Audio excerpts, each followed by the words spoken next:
All right, my friends, welcome to another episode of Limitless MD. I'm your host, Vikram Raya, and today I have a special guest, Rusty Osborne. Rusty is a digital nomad. He travels with his wife all over the country. He is helping a high performance coaching institute really take doctors, clients, and other folks to the next level in terms of high performance. He's the host of the Losing Weight podcast, and he's radically changed his life. And we're going to hear about his origin story. What if you could reclaim hours of free time each week, create legacy building wealth, and devote more energy to your passion projects without giving up on your career as a life-saving MD? My name is Vikram Raya, functional cardiologist, high performance coach, and real estate expert. And I'm here to give you the tools, strategies, and solutions you need to transform your life so you can unlock your limitless potential and achieve greatness, all the while freeing up your precious time. Welcome to Limitless MD. Let's dive in. Rusty, welcome to the show. Thanks, Vic. Happy to be here. Yeah, absolutely, my friend. So, I cannot believe the kind of story you had to go through to get to where you are. Would you say you're pretty healthy right now? I'm pretty damn healthy. Yeah. Yeah. Tell me why do you say you are healthy? Because, man, it's who I am. It's what I do. I went from being the opposite to identifying as I'm going to be the healthiest person you ever met. And I've just done whatever I can to be that guy. So before we go back to where you were, where are you now? Give me some metrics of your health. Okay. Yeah. So health metrics, down 85 pounds and then up about 30 pounds in muscle. So I'm sitting about 6'2", 180, mostly muscle. My muscles are big and fun and they look great. So they're not massive, but they feel really good. That's awesome. What else? Yeah. Thanks. My sleep scores, I got my Oura ring. They're off the charts for me. They've continued to improve. So I'm genetically predisposed to actually have worse sleep. So I've had a bit of a harder time getting more, but I'm hitting on a normal basis, 2 hours of deep sleep, 2 hours of REM sleep on a regular basis. HRV has been up on a regular basis too. And in addition, just having the habits in place that correlate with great health. I'm moving regularly. I'm drinking plenty of water. Got the foundations covered, eating all the best quality foods that we can get, and not overdoing it. Sometimes. And the last question is really energy. Like, do you have high energy? And it seems to me you do. You're bouncing off the wall right now. All day, every day, without caffeine. So that's awesome. So this is a prototypical high performance a person, my friends. And what we're gonna do is we're gonna deconstruct how he went from. And you said you were, in the dumps, if you will, and you really not only stabilized, but then you became superhuman, if you will. You optimized and you went anti-aging and longevity. So I want to hear about all that. And the people who listen to this podcast, they're doctors, they're high performers, Rusty. They're really wanting to push the envelope of what's possible for them. So I know you have a strategy that you work with your high performers on, which is closing the energy gaps. And so I'd love for you to get into that. So let's first start with, how the heck did you get from where you were to where you are now? And then tell us about your origin story. Yeah. So a bit about my story. I was a full-time musician playing in bars all the time. And it would be 21 nights in a row, one night off, and 21 nights in a row again, with all the free food, all the free booze I could eat. And I'd gone my entire life just being the fat guy. I could out eat you, I could out drink you, and I was proud of it. And so that led to me being obese and drunk all the time. And I was not in a good spot. And so from there, how many years was that? And what year did that start? And what year are you now? Yeah. So going way back, I actually saw my mom had my baby book out last time I was over there visiting her. And she logged what I was eating back when I was a baby. And it said from the time I was about a year old on, under what is his favorite food, it said everything and his brother's food too. So literally from 1 year old all the way forever, this is just the way that I'd been. I would just eat too much all the time, and I needed to. I don't know why it started so young. So what was your heaviest you've been? The heaviest I weighed in was 236, and I got fatter after that. I just wouldn't look at the scale. I was afraid of it. So probably over 250 easy. Yeah. Okay. And when did you have the aha moment? I wish I could say that it was just one, but it was a handful of rock bottom.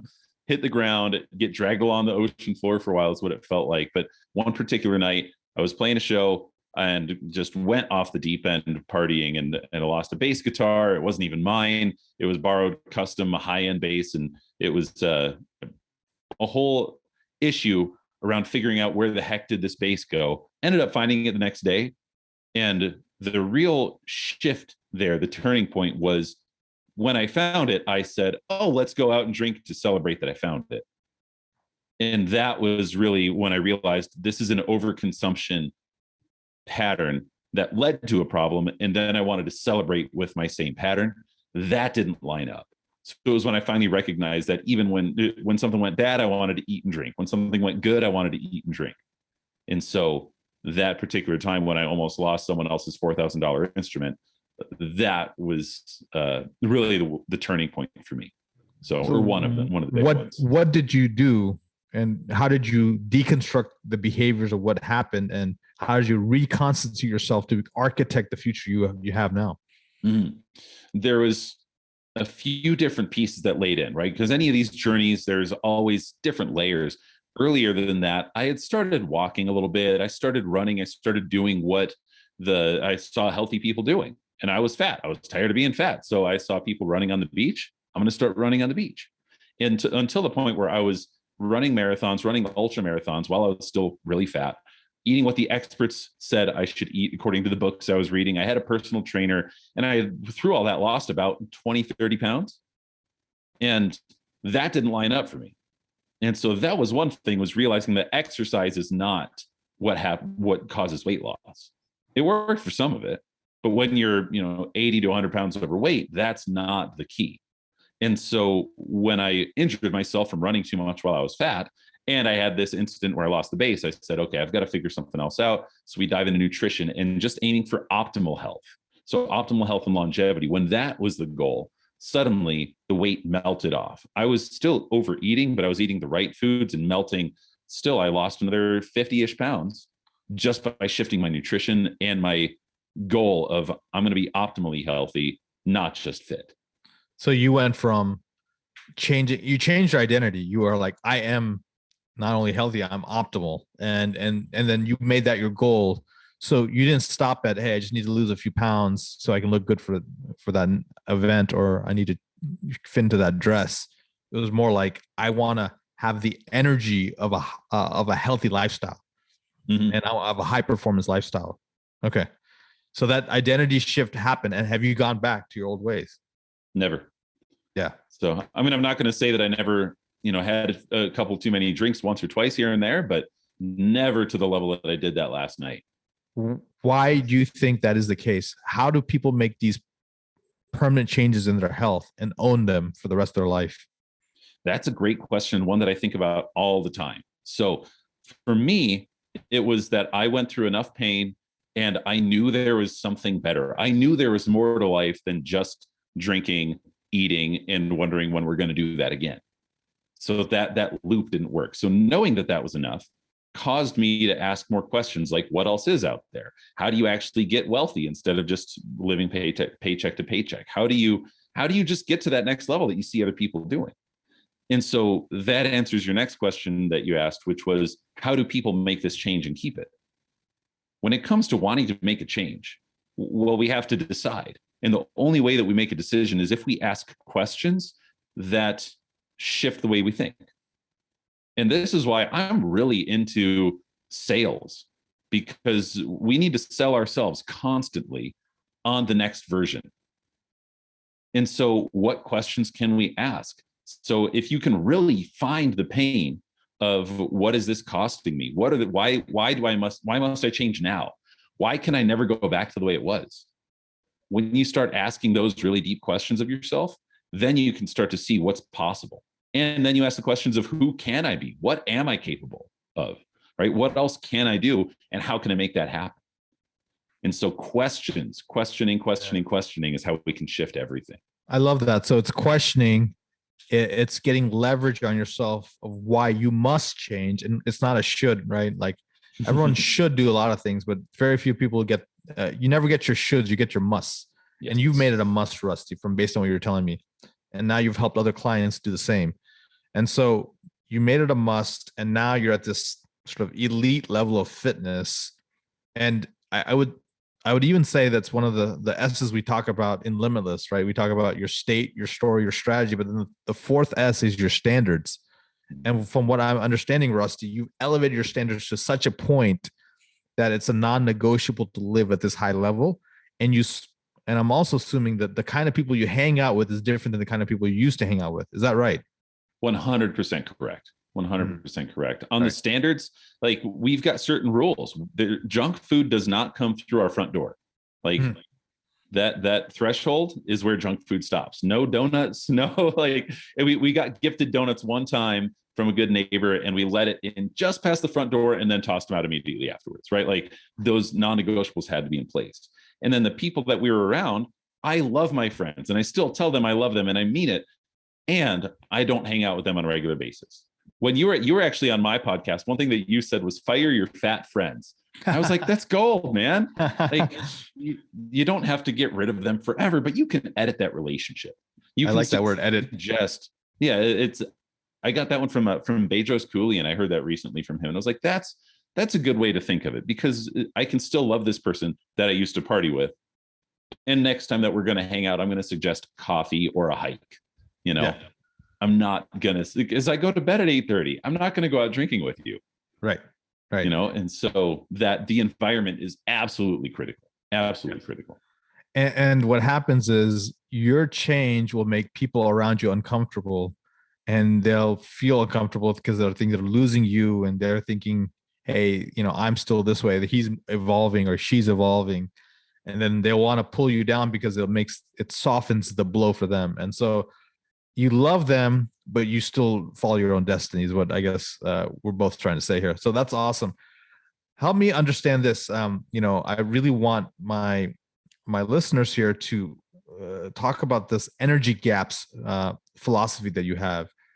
A lot of people are achieving a tremendous amount of success. They're crushing it either at their work or their job, but they're doing it in sort of hustle and not flow, if you will. And what's happening is they're tired.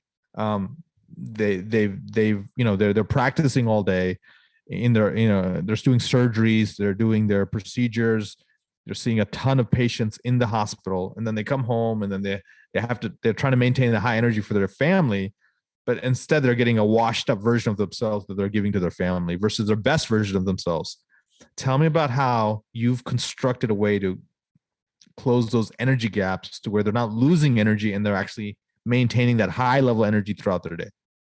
Absolutely. So from a foundational standpoint, when we've got these gaps, I mean, you could think about it like you've got a hose and the water's going through, but there's holes in that hose, right? And so the water is falling out at different layers or at different parts of that hose before it comes out the actual end. So that would be like your energy. You want it to be in that focused stream coming straight out of that hose, but it's falling out in different other areas because you got the holes, right, that the water is starting to spray out of. So if we can plug those holes, that energy is going to come out in a really focused way. And so what are those holes? That's what we have to look for. And a foundational system, just to start looking for how to find these holes, is self-reflection. If you're not taking time at the end of your day to ask, how did it go and why? Then you're never going to find it where these holes are. So looking, okay, well, I had low energy about 2 hours after I had lunch. Okay, well, maybe was that correlated with the lunch that I ate? Was it too high in carbs, or was it just too big, or was it too small? Right? Maybe your glycemic variability is off track because of the type of lunch you ate. But you wouldn't find that unless you go through that ruthless self-examination on a regular basis.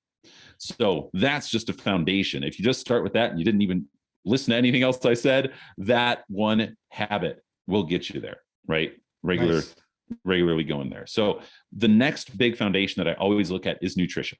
It's foundational. It's amazing. If you haven't actually taken the time to figure out your own personalized nutrition, because everybody's different, bioindividuality is a real thing. So your microbiome, your circadian rhythm, your genetics all play in to your unique way that you react to food.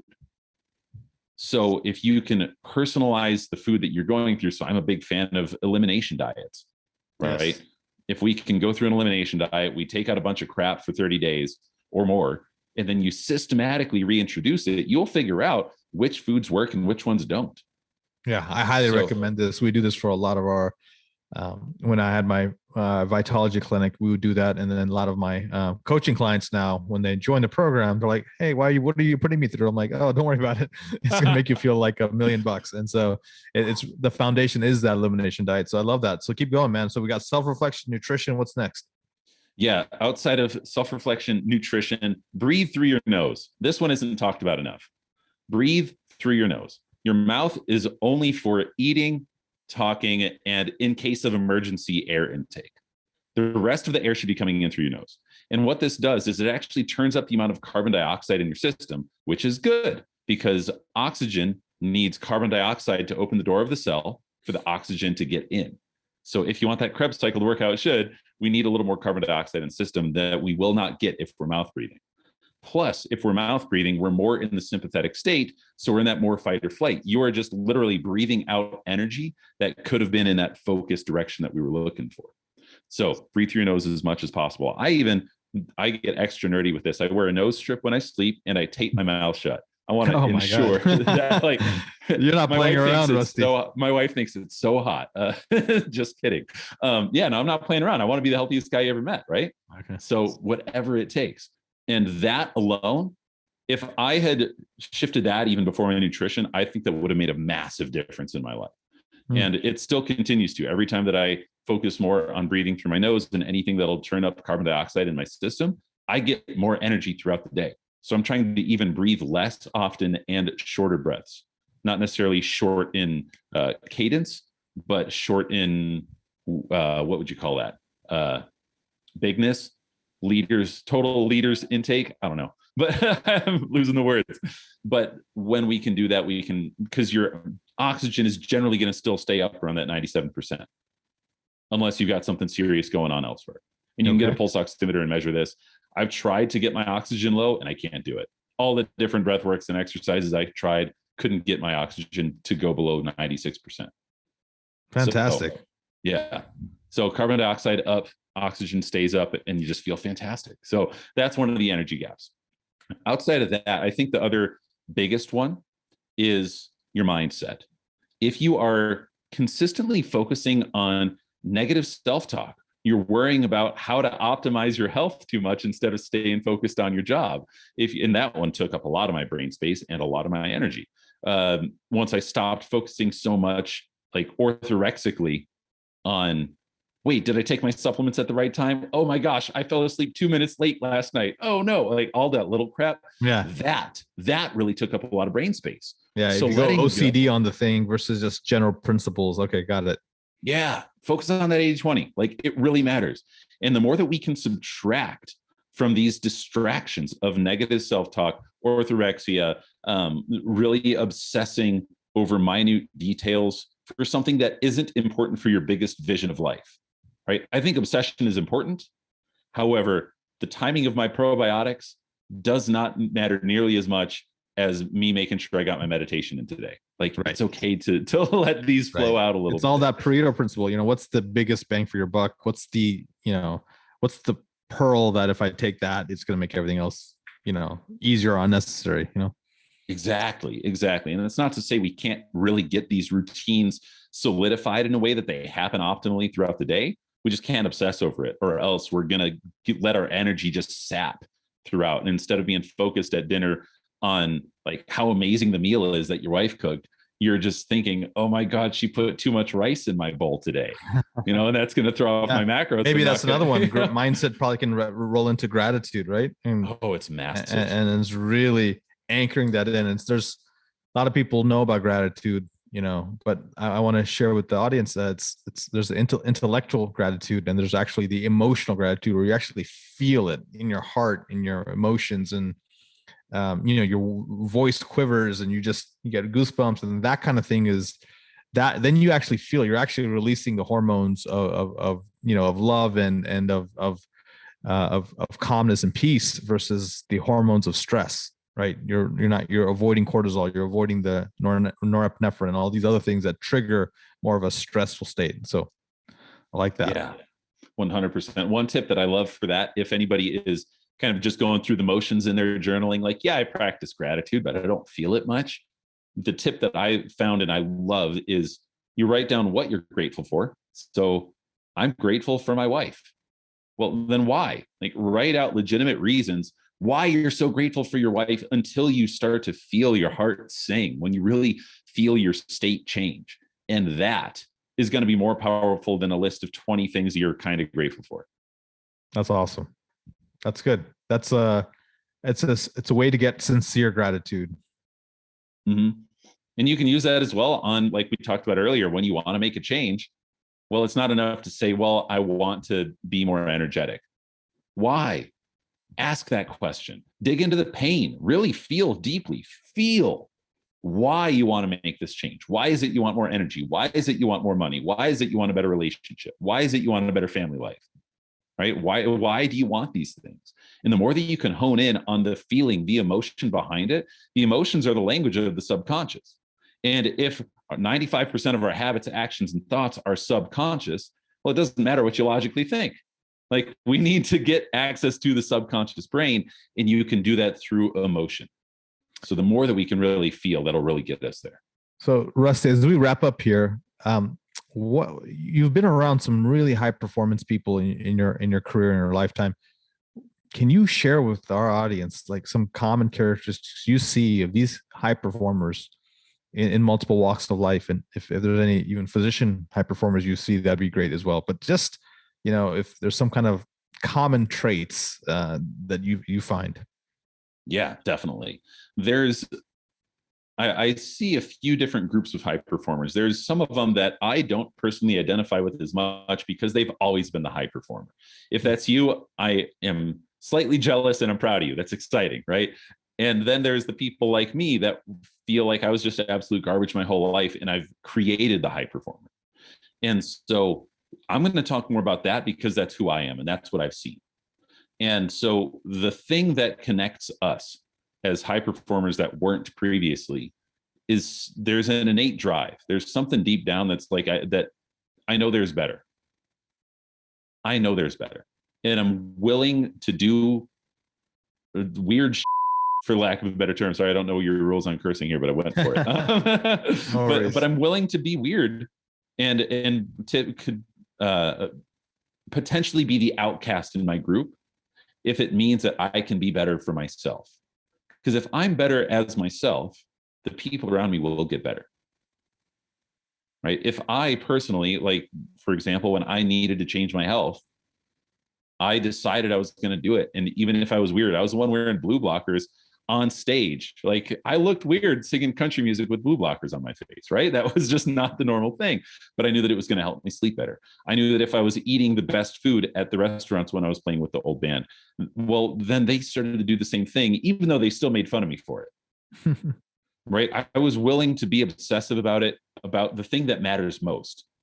So I think that that's probably one of the biggest driving factors is an innate drive and willingness to be different, even that's if awesome. It means ridicule. I love that. I love how you distinguish yourself from the mediocrity of the population and say, hey, look, you stake your claim for greatness and you pay the price, which is contrarian drive for authentic self-improvement, which is awesome. Number one book that's influenced you in the last 12 months. Number one book. Outside of, I read The Silmarillion, which is the sequel or the prequel to Lord of the Rings. So that one's just been fun. But as far as a growth-minded book, my favorite one right now would be, if you're looking for breath work, it's called Breathe by James Nestor. And that one's fantastic. And then for just personal growth mindset, my favorite book of all time at the moment is Way of the Peaceful Warrior. And that's by Dan Millman. Yeah, that's awesome. And he also has a movie on that too. So for you movie buffs, you can watch the movie as well. But yeah, love those books. Great. Where can people find out more about you, Rusty? You can find me on my podcast. It's called Losing Weight. Pretty straightforward and simple there. So you can find me there. Vic was on there back in November. Great episode. You brought some really, really great work there. So thank you. And also on Instagram is our main platform at The Coach Rusty. So awesome. Those two places. Reach out anytime. We're here to help. Awesome. Guys, those are all going to be in the show notes. Rusty, thank you so much. And until next time, guys, be phenomenal. Thank you so much for listening to this episode of Limitless MD. If you found value from this episode, I encourage you to share this episode with a friend and let me know by leaving a review. For more information, make sure you check out the links in the show notes below or simply visit vikramraya.com. So until next time, my friends, be phenomenal.